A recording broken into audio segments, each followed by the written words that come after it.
Hello, and welcome to the Definitive Les Mis podcast. I'm one of your co-hosts, Jacob Bland. I'm your other co-host, Harrison Howze. And I am the third co-host, Michael Martini. We have a fourth one, but he's not here right now. He's taking a sick personal day right now, but So, he'll be back on the next one. Prayers to him. Yep. Alright, so basically this podcast, I guess, is about Les Miserables, the book by Victor Hugo. Yes. We went and discovered some poems that he wrote, and one of them was The Poor Children that I studied, and Harrison studied the Ocean Song, which is right. another one of his poems. And we looked at the themes that were persistent in these poems. What were the themes in the Ocean Song? Oh boy, Well, the themes that I chose, while not the best, I guess could work. I chose reverence, I guess, for the ocean specifically, but it could work, like respect for people, powerful people, rather than just the ocean, considering how the book constantly talks about the power, the poem constantly talks about the power of the ocean, and how it awes the watcher in the poem. Yeah, and you. And the poem that I discovered or studied was The Poor Children, which one of the themes in there was religion and dealing with like Catholicism. And Victor Hugo basically was a person who like stood up for what he believed in, basically from his backstory being kicked out of France and refusing to return until Napoleon was out of the monarchy. And so like he put that in through his poems, and you can see how it reflects out of it. Yeah.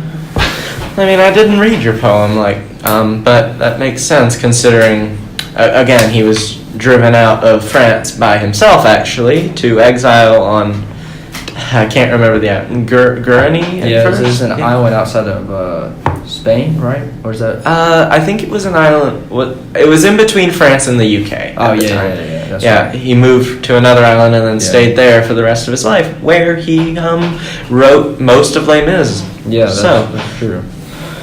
And now, with that smooth transition, I guess we should probably talk about the book some.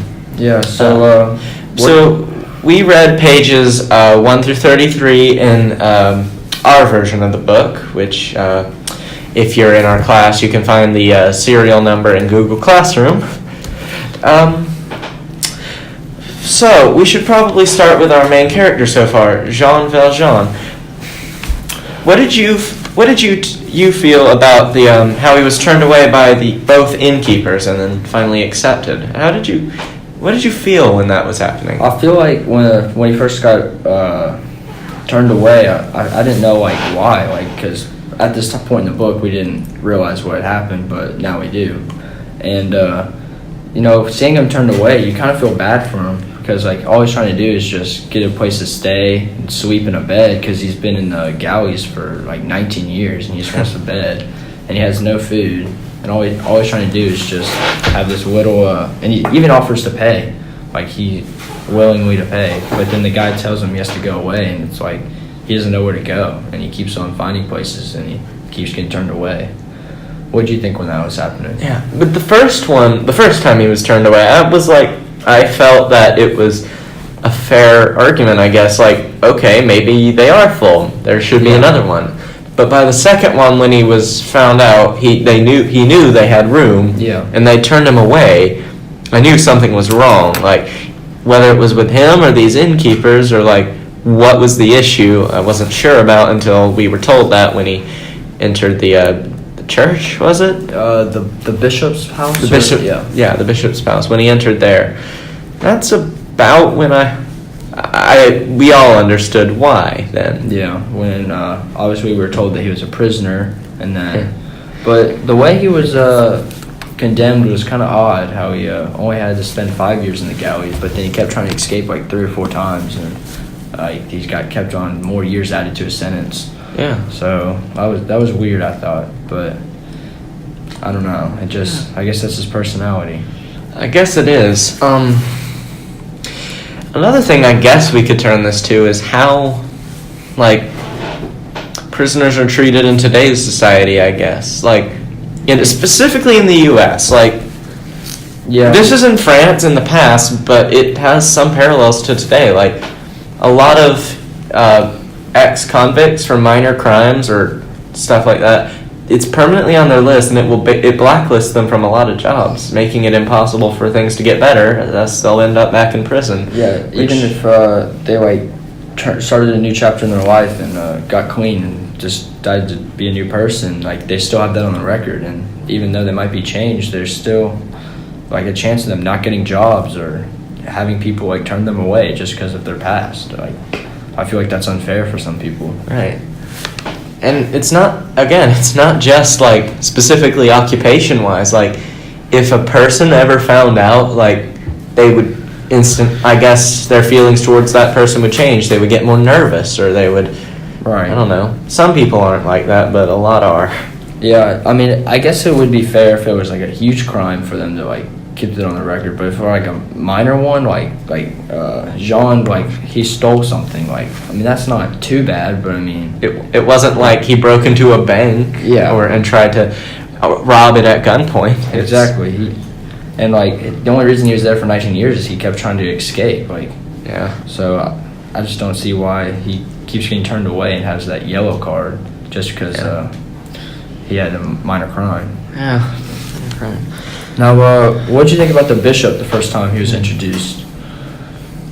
At first, I wasn't completely sure what to think. Like, it was a very strange shift for me. Like, when I was reading through it, and I shifted from Jean being pointed to a building and being just going to the bishop's perspective, I was confused, and I eventually I figured that this is probably the place he was pointed to, but he seems like a fairly decent guy, I guess, at the beginning. He seems like he has mercy towards Jean, even though like he was a prisoner. Like he just welcomes him in with no problem and gives him some food and has him a bed to sleep. And I mean, it seems like he's a very good guy. But then we see in the morning how Jean steals the basket and then gets caught.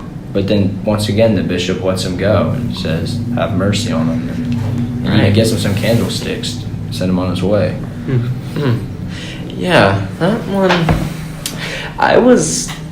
that felt weird to me, I guess. Yeah, that surprised me definitely. Like, that's a lot of mercy, but I have a sinking feeling that he is going to be one of the major villains in this novel, I guess. Happening later on. That's just the gut feeling. I'm not completely sure why, but maybe it's history repeating itself for me, I guess. Yeah. A lot of books I've read have had that similar thing. Someone who's really nice in the beginning turns out to be the main villain. Yeah. And I think who was the bishop's housekeeper or I forget her name, but she kept turning him away or telling the bishop like, you can't let this guy stay here, like he's going to do something bad, and yet the bishop just lets him stay. So I thought that was kind of surprising. Yeah.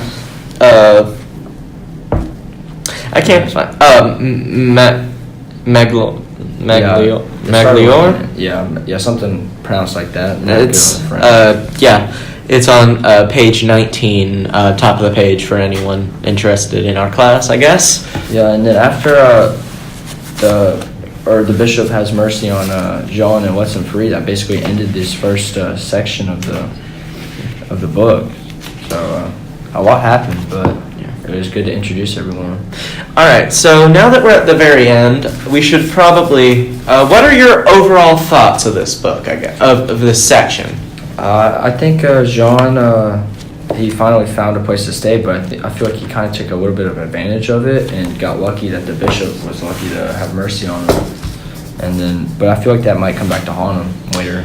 Yeah, I feel the same way. I think that this may be a repeating scenario, considering he was in prison for theft and he got caught again, but was let go this time. Yeah. So I have a feeling that's going to be a major part of this book at some point. Mm-hmm. All right, well, that about wraps up this podcast. If you enjoyed, I guess just stay tuned for next week. No. Yeah. Well, we'll see you later on the Right. Definite Way Miss podcast. I'm Harrison, I'm Michael. I'm Jacob. and that's the news. I don't know. I'll cut this part out.